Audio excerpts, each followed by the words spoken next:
Jamaah sekalian rahimakumullah, yang menarik ya, ketika saya gali tentang hadis-hadis hutang, ini keren juga sebenarnya hadis tentang hutang itu kenapa kita sebut penting, karena hari ini kalau nggak hutang nggak afdol gitu. Kalau nggak hutang nggak keren gitu. Padahal ini ada banyak hadis, mudah-mudahan cukup. Yang pertama ya, man faraqar ruhu al jasada wa huwa bari'um min salasin dakhalal jannah.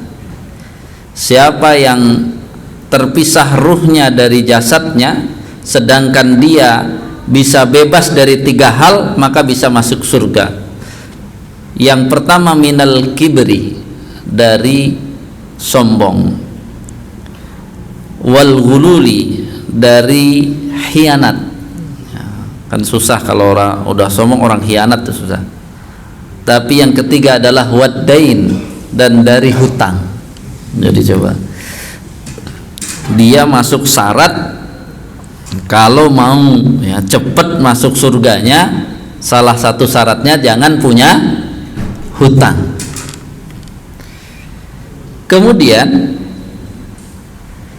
masalah hutang ini coba selesaikan sebelum kita wafat, karena ada hadis mengatakan man mata wa alaihi dinarun au dirhamun, siapa yang mati dalam keadaan menanggung hutang,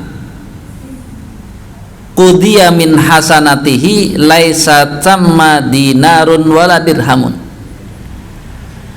Nanti kenapa ini nanti ada hubungannya dengan kalau dia nggak ada niat bayar sama sekali. Maka kalau asalnya dia mati lalu hutangnya tidak dibayar, maka qudiya min hasanatihi, dari hutangnya itu diambil amalnya, tidak bisa dibayar dengan dinar dan dirham ya.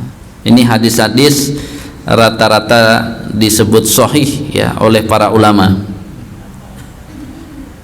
Yang terkenal dan kita sudah pernah dengar, nafsul mu'min mu'allaqatun bidainihi hatta yuqda anhu ya, bahwa jiwa seorang mukmin masih bergantung dengan hutangnya hingga dia bisa melunasinya. Nah, kalau kasusnya hari ini ada orang tidak bisa bayar hutang, itu kemungkinannya satu, hutangnya nggak benar nanti karena ada jaminannya. Yang kedua, mungkin pas hutang itu ada niat memang nggak bayar. Makanya ada hadisnya, ayyuma rajulun ya yadayyanu dainan wa huwa ya, mujmi'un alla yuwaffiyahu iyyahu laqiyallaha sariqon. Ya. Siapa saja seseorang yang berhutang tapi dia tidak berniat untuk melunasinya, maka dia bertemu Allah pada hari kiamat dalam status seperti pencuri. Ya kan kayak orang nyuri, kalau dia hutang nih dari awal niatnya nggak bayar, nyurinya terang-terangan pakai hutang. Tapi atau man akhadha amwalan nasi yuridu itlafaha atlafahullah, siapa yang berhutang tapi dia sengaja, oh saya utang terus saja di toko dia itu biar bangkrut, nggak usah bayar gitu ya, karena saingan bisnis jadi utang terus misalnya. Maka Allah sudah katakan di sini, siapa saja, ini kan Rasulullah ya dari hadis, siapa saja yang mengambil harta manusia dengan hutang tadi, dia niatnya menghancurkannya, maka Allah akan menghancurkan dia. Kalau ini hadis riwayat Bukhari. Kita sudah sering dengar bagaimana ya orang yang hutang lalu Nabi tidak mau menyolati, sampai sahabat itu ya ada yang menyebut saya mau bayar. Lalu pas besoknya ketemu Rasulullah, ditanya lagi, kamu kemarin sudah janji saya menyolati mau dibayarkan, kamu sudah bayarkan belum? Karena saya diingatkan dia sedang ya kepanasan di dalam kuburnya. Coba, kepanasan seperti dibakar. Lalu kemudian buru-buru dia bayar. Nah, benar, sekarang sudah tidak kepanasan dia di apa? Di kuburnya. Jadi semuanya ngeri. Yughfaru lisyahid kullu dambin illa dain. Hadis riwayat Muslim yang terkenal. Orang-orang yang mati syahid itu semua dosa-dosa diampuni kecuali hutang. Jadi wah, daripada banyak hutang saya pergi biar mati syahid. Ya, mati syahid ternyata hutangnya tetap tidak diampuni. Jadi hutang ini ya. Kemudian bahkan Nabi akhirnya mengajarkan kepada kita ya, beliau setiap ya salat ini disebutnya kana yad'u fis sholati wa yaqulu Allahumma inni, ya boleh nih ya bersama-sama boleh, Allahumma inni a'udzubika minal ma'sami pakai hamzah ya, minal ma'sami wal maghrami. Allahumma inni a'udzubika minal ma'sami wal maghrami. Allahumma inni a'udzubika minal ma'sami wal maghrami. Rasul membaca doa ini, ya Allah, sesungguhnya aku berlindung kepada Engkau dari banyak dosa dan hutang. Faqala lahu qailun ma aksara ma tasta'izu ya Rasulullah minal maghram. Yang ditanya bukan dari dosa, tapi orang ini nanya, kenapa engkau memperbanyak berlindung kepada Allah dari hutang ya Rasulullah? Maka Rasulullah mengatakan, innar rajula idza gharima haddasa fakadzdzaba wa wa'ada fa akhlafa. Sesungguhnya seseorang itu biasanya kalau berhutang lalu ngomongannya biasanya berdusta, kata Nabi. Kalau dia janji mau bayar biasanya apa?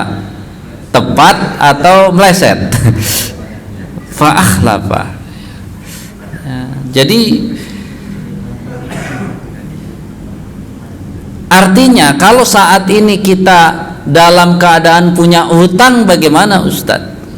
Satu, kalau baru tahu, insya Allah Allah bisa nolong, karena salah satu hadis lagi, innallaha ma'addain, sesungguhnya Allah akan bersama orang yang berhutang. Maksudnya bersama itu akan menolong orang yang berhutang, hatta yaqdiya dainahu, sampai orang itu ya, bisa melunasi hutangnya. Ahli hadis mengatakan yang ingin melunasi hutangnya. Jadi dia pas hutang itu memang dia benar-benar berhutang, pengen melunasi, itu Allah akan tolong. Malam yakun fima yakrahullah, karena hutangnya juga benar, bukan hutang yang dibenci Allah. Artinya hutang, terpaksa berhutang dan benar alasannya, lalu ada niat dia untuk membayar, Allah akan tolong dia untuk membayar. Berarti kalau ada orang berhutang susah banget, koreksi, jangan-jangan dari awal pinjam nggak ada niat bayar gitu. Terus yang kedua, bisa jadi pinjemnya untuk sesuatu yang tidak benar gitu ya. Ternyata pas minjem buat ganti HP kan. Bilangnya oh anak saya mau sekolah, tapi ternyata buat ya beli HP baru katanya, bukan untuk bayar sekolah. Maka Rasulullah mengatakan, inna hiyarakum ahsanukum qadaan, sesungguhnya orang yang terbaik dari kalian salah satunya adalah yang paling baik membayar hutangnya. Sehingga harus difahami, Rasulullah itu sampai mengatakan matlul ghani dzulmun, siapa yang menunda bayar hutang padahal Allah sudah berikan uang untuk membayarnya, maka saat dia tunda itu dia dosa. Cuman sehari doang Pak Ustadz bisa dosa, tahu-tahu pas sehari lewat ada kebutuhan lain, nggak jadi bayar, jadi tambah panjang. Padahal Allah tahu kamu kan sebenarnya sudah saya beri, kenapa nggak kau bayarkan hutangnya?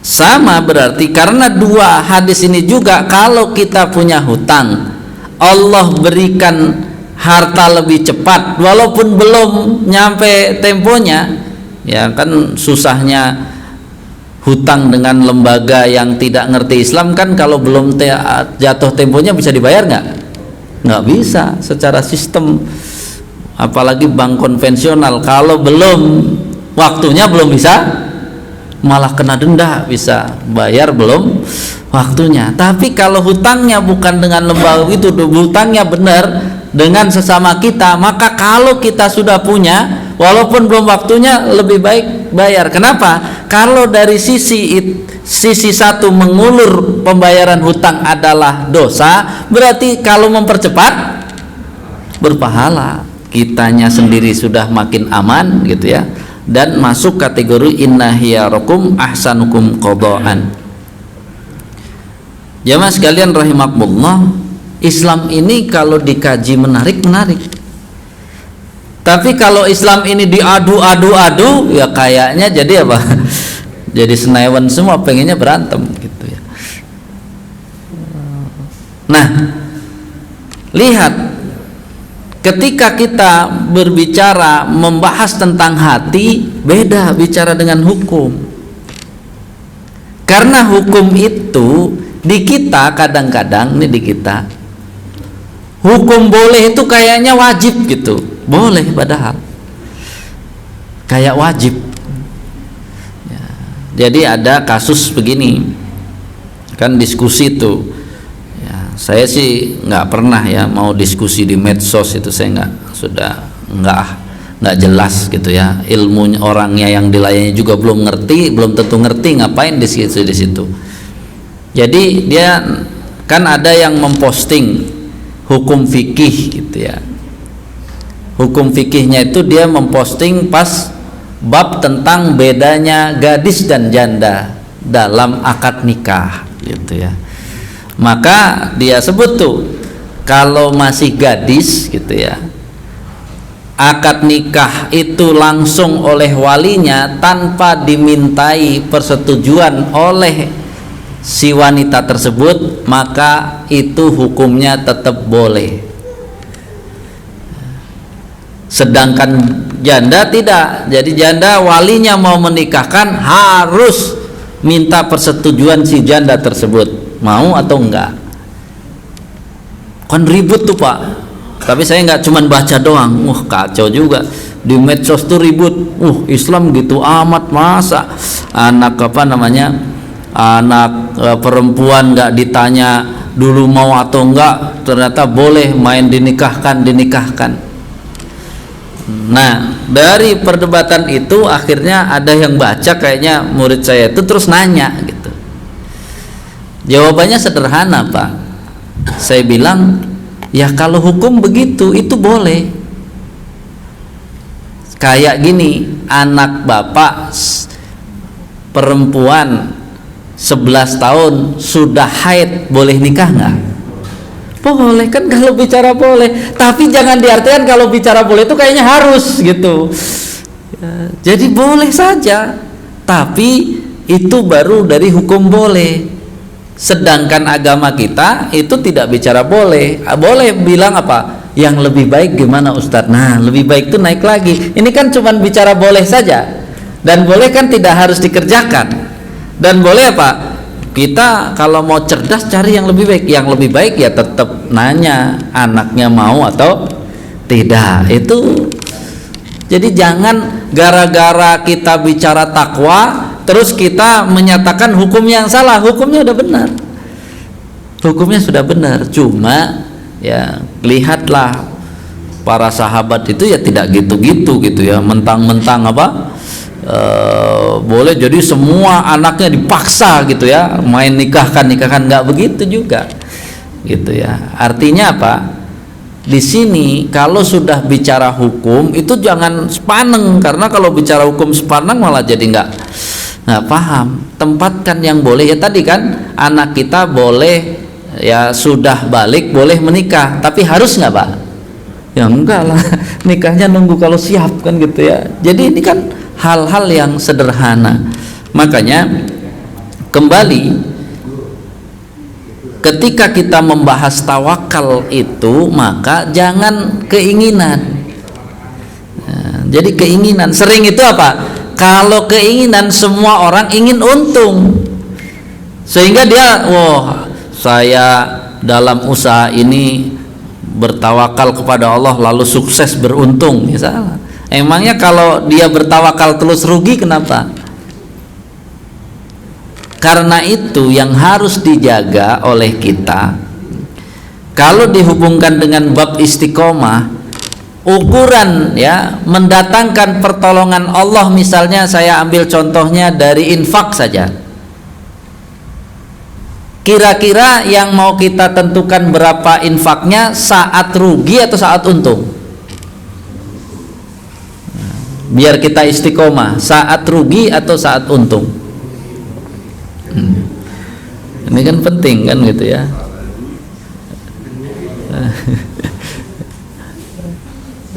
Jadi ya saat rugi, kan rugi usaha itu duit mah masih ada, cuman berapa itu ada gitu ya. Jadi anggaplah usaha dengan omset sekian, masa omsetnya misalnya 30 juta gitu ya, masa nggak punya uang 50.000? Punya pasti. Jadi saat rugi saya infak 50.000. Biar apa? Biar nanti saat untung infaknya naik gitu, namanya masa sama gitu ya. Repotnya selama ini orang saat untung dia infak, saat rugi akhirnya tidak infak, lagi rugi gitu ya. Silahkan adzan dulu.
Ya.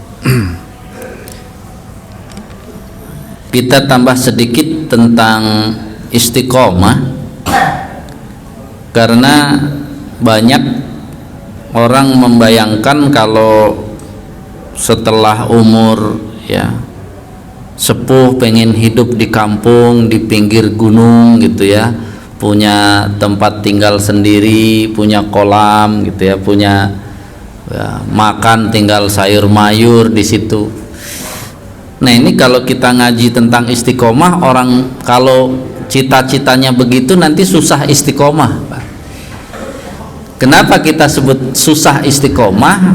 Karena istiqomah itu kan salah satu maknanya adalah luzumut ta'ah, terus menerus taat kepada Allah. Sedangkan makna ketaatan itu dikaitkan dengan waktu, maka makin tambah umurnya ketaatannya kan harus lebih besar daripada sebelumnya. Nah kalau saat dia belum tua, dia masih bisa bekerja, masih bisa melakukan amal-amal lain ya, berarti pahalanya itu mengalir dari segala penjuru. Tiba-tiba dia berhenti, tinggal di tepi tadi ya kolam ikan, kemudian diem di situ, itu ngerem mendadak itu Pak. Jadi kalau dihitung bukan malah istiqomah, itu bisa apa? Bisa berantakan amalnya. Makanya istiqomah itu sebenarnya kalau kaitan dengan umur, kalau mau sama besar, antara masih muda dengan sekarang sudah pensiun, antara pendapatan masih cukup dengan kurang, gimana biar pahalanya tetap besar? Ya jangan pergi jauh, tetap di tempat itu. Kemudian apa? Cari lagi teman-teman yang sama. Kemudian apa? Kalau satu pensiunan itu nggak kuat, coba ada 100 pensiunan. Nah, jadi kuat dia apa namanya? Ya saya punya segini, kamu punya segini, 100 orang bisa amal banyak. Kalau di tengah kampung sana dia amalnya nambah apa lagi selain cuman sholat, makan apa sayur mayur, cuman itu doang. Kita kan butuh amal besar menjelang kematian kita. Memangnya kalau sudah nggak bisa jalan, kita bisa nggak dakwah ke pedalaman? Bisa. Kalau ada program dakwah ke pedalaman tinggal nyumbang. Berapapun mampunya nyumbang. Coba kalau di pinggir gunung sana nyumbang kemana? Udah itu wah udah tua, saya nggak mau handphone nih, jadi nggak ada hubungan dengan kawan-kawan. Jadi cuma kalau makin tua itu nggak usah banyak ikut komen yang aneh-aneh aja, tapi nanti kita pilah-pilah nih grup. Ini grup ini kalau saya tawari ada dari masjid ini sosial, coba mau nggak dia? Kan kita dari dulu, oh grup ini rame macam-macam bercanda, tapi kalau sosial ikut, nah saya narik pahalanya, yang penting saya share di situ ya karena kita pensiunan. Kemudian apa? Di grup ini kalau masalah pendidikan kayaknya nyumbang, wah ini ada pendidikan. Jadi kita walaupun ya sepuh, walaupun sudah ini tetap amalnya banyak. Karena apa? Tetap kita tidak keluar dari hubungan-hubungan tadi, cuman kita nggak usah wah yang ini saya nggak terlalu ikut, cuman ngamati doang, yang ini nggak usah komen, pokoknya ngamati. Tapi begitu ada kesempatan kebaikan, taruhlah di grup-grup itu. Jadi jangan ada lagi ya jamaah Masjid Al-Falah itu bercita-cita pengen apa ya nanti sebelum wah punya rumah di pinggir Gunung Salak gitu, apalagi kalau di pinggir Gunung Semeru larinya susah. Ya makanya ya kalau paling bagus untuk istiqomah tadinya tinggal di sini, ya di sinilah kita istiqomah. Karena apa? Kita sudah tahu apa jalan-jalan pahala-pahala besar itu di mana saja, kita itu sudah tahu. Jadi artinya istiqomah itu bukan hanya wafat dalam keadaan Islam saja, tapi ya wafat dalam keadaan Islam pahalanya besar-besar yang diambil. Dan pahala besar kan bisa dengan cara apa? Berjamaah. Makanya ayat amal soleh itu banyaknya jamak Pak. Illalladzina amanu, mereka orang yang beriman, mereka Pak banyak. Wa amilus solihat, beramal soleh itu banyak gitu ya. Karena apa? Kalau banyak walaupun sedikit-sedikit jadi banyak. Udah pensiun, pendapatan kurang, di pinggir gunung nggak ada temen, jadi kalau nyumbang apa Pak?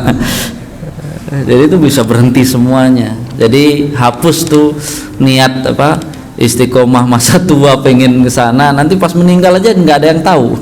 Jadi ya di sini saja gitu ya, dengan akhirnya mulai punya manajemen masa tua tuh, nih grup-grup ini cocoknya saya ambil pahala apa, grup ini saya ambil pahala apa, insya Allah itu akan membuat kita ya tadi istiqomah. Karena ketika wafat amal-amal besar masih bisa kita capai dengan cara bersama-sama jamaah yang lain. Jadi kalau sudah makin tua jangan banyak berantem, jadi nggak punya teman.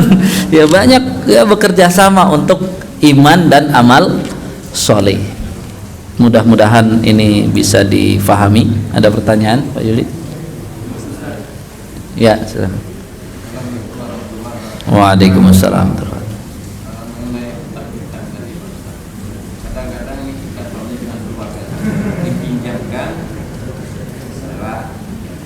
Dia nanti waktu menunggak jangan datang ke kita lagi, nggak dikasih juga salah, malah kita dibilang apa ya pelit macam itu salah satu. Gimana? Di mana letak?